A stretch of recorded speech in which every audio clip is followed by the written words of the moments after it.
I want to walk you through the proper scissor positioning, which is the basis for each good cut. I will show you how to do 3 fundamental strokes, working the blade from the fulcrum to the tip. In every video that you see me working, whether it be wet or dry, I'm not just looking at the scissor as one blade. I'm actually looking at different aspects of the blade. So the first stroke is called stroke number 1. And stroke number 1 is a very short stroke with the shear wide open at the fulcrum of the blade. And what I'm doing is I'm just very lightly opening and closing very quickly. This is great for wet cutting. This is also great for dry cutting. And as you'll watch the videos, they are the foundation of how I'm working. The second stroke is called stroke number 2. Stroke number 2 is a slower, broader stroke. It starts at the fulcrum of the blade and it moves its way to the middle of the blade.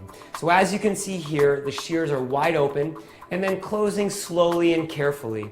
And as we do this type of stroke, I'm actually removing more weight and more density at the same time. So it's not just about cutting length when I'm doing this. It becomes a broader, softer stroke. And what happens is when we start to work with our blade in very specific ways, we start to feel each hair that we're cutting. So we become connected to the hair we're working with. And then finally, the third technique is what we call stroke number 3. And this is from the mid of the blade to the tips. So what that means is I close from the mid to the tips, and this is what is commonly known as point cutting. So we have stroke number 1, which is from the fulcrum, opening and closing. Stroke number 2, which is a shorter and softer, broader stroke. So opening from the fulcrum to the mid of the blade.